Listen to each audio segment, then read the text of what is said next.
Good afternoon. Right now we're speaking with Deeanne Gist. She's our special guest from visiting here from Houston, Texas with CBD, and welcome. We're Thank you. thrilled to have you here. Thank and she's you. going to be talking with us about A Bride in the Bargain. Welcome. Thank you. I'm glad to be here. Well, first of all, how did you come up with the concept of A Bride in the Bargain? Well, I think that what I like to do is I like to look for little historical tidbits in our country's history that people don't know much about. And when I find something really intriguing, then I play the what if game. What if you were the first respectable woman to get to San Francisco? What if you were kidnapped from England and sold as a bride in Jamestown? What if you were told that you were signing on for a job, and then you were taken around the Horn all the way across the country, dropped off in Seattle, only to find out that you weren't supposed to be a cook, you were supposed to be a bride? Now, how did you come up with the germ of the idea? Particularly, how did you come up with Seattle? Well, that one I can't remember now where I found that particular tidbit, but I am always looking at bargain books or those history timelines, and I saw somewhere that in 1866 men could get 640 acres of land for free if they had a wife. Well, of course there were no women.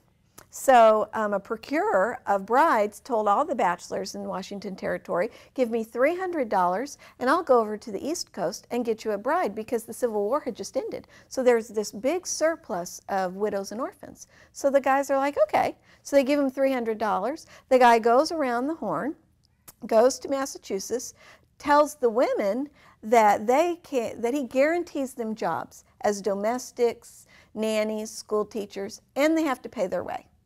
So the women never says anything about brides. So the women get on this ship. He takes them all the way around the Horn, drops them off in Seattle with the name of their employer. And she goes knocking on the door thinking she has a job. He opens the door thinking it's his bride, and I fictionalized what happened to one of those girls. Now, how much research did A Bride in the Bargain take? It sounds like you did a lot of research if you were able to delve into Asa Mercer and other facts that you came up with, like the logging in Seattle and obviously the location and the depth of information you had on the location. Did you do a lot of research? Or? I do with each of my books. That's why I only have one book a year come out, because I spend about 6 months doing research and then 6 months doing the actual writing. Right up front, I do as much reading about the place and the time period as I can. Then I actually go on location. So I went to Seattle, and then I do lots of interviews. I do lots of looking around. I get a feel for the city, the history. I visit the libraries, all kinds of things. And then I take all that and have gathered lots more books, and then I finish my research and then start the writing. So you actually visit every place that you write about? I do, and I make a big point about doing that, because there is a lot of information that you can get about the place, but there, for me, is nothing to replace being there, because every town has its own personality. And the only way you're really going to get that right is by going there and experiencing it. That is so true. Now, one of the things I wanted to show everyone is A Bride in the Bargain's cover. And the reason I want to show this cover is because there's a very special story behind the cover. Do you want to tell us about that? My daughter is on the cover of A Bride in the Bargain. That's my 19-year-old daughter. She does modeling in Houston, and so when it was time for A Bride in the Bargain's cover, I submitted her composite card, which is a modeling card, to the creative director at Bethany House, and asked him to consider my daughter for the cover when they went to committee with it. And I also, when I wrote the book, I made sure that the heroine looked just like my daughter. So I had a slight edge there. But after the committee met and they looked at the candidates, they did decide that my daughter would fit the bill very nicely. And they flew her up there. And what was also really special is, I don't know if you know this, but the author doesn't get to choose their title or their covers. We're just in charge of writing the book, but the marketing department and the art department do the title and the cover. So I don't ever know what it looks like until I get an email that says, this is your cover. But because my daughter was involved, they allowed me to go to the photo shoot and to see the preliminary sketches and the mock-ups. And I got an inside, behind-the-scenes view of the making of a book cover that was such a treat that an author doesn't usually get. So it's a double blessing to have seen all the work that they do, and then to have my sweet, precious 19-year-old right there on the cover. And they did kind of crop her features, but that's her sweet little smile. Speaking of cropping features, every single one of your books have the person cropped. Why is that? That was actually a special request by me that the creative team did honor my request there. And I did that because I wanted something different, something edgy. I didn't want a woman in a historical gown standing in a pastoral scene. I wanted just something a little different. And I also find myself as a buyer that when I'm looking at books that have a person's face on it, I make a judgment.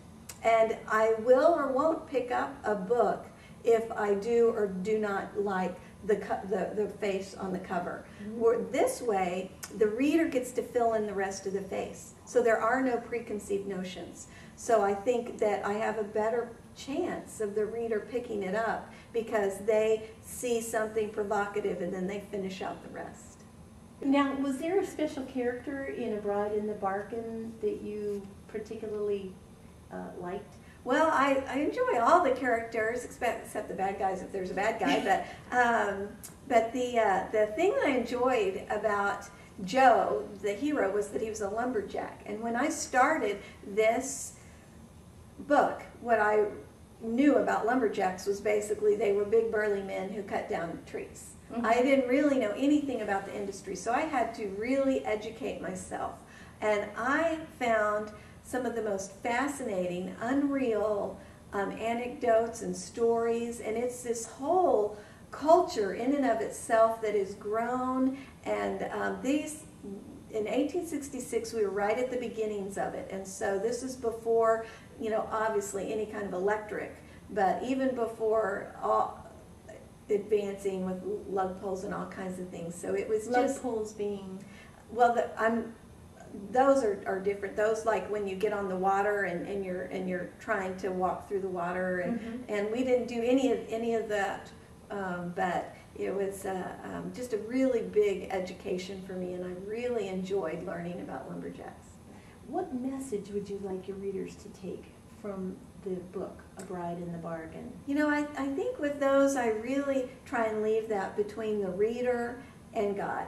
I don't set out with an agenda of this is what I want the reader to learn by the end. Now, obviously, the characters have some internal flaws that they need to overcome, but as far as what the reader gets out of it, I kind of back off, and I put that offering out there to the Lord, and I let Him direct who buys the book and then who talks to Him about it. Now, what's your goal or mission as a writer? My goal is to glorify God, is to use my gifts and talents to the best of my ability to glorify God. And that is the most important thing to me. And because I write that edgy, inspirational, there's a balancing act between making sure that I'm glorifying God and yet I'm also being really open and frank and honest about issues that maybe in the Christian industry we sometimes don't like to talk about. True. And so I'm very prayerful about that and want to be really aware of the Spirit's prompting, so that at the end of the day, when I stand before the Lord, I want Him to say, well done, my child. I don't want Him to go, I can't believe you wrote that. So I really do pray over everything I write and seek His guidance. And I hope that my offering is worthy. Well, I want to thank you so much for taking this time out, for visiting us, for visiting the CBD facility, for seeing everybody in customer service. We are really thrilled to have you today.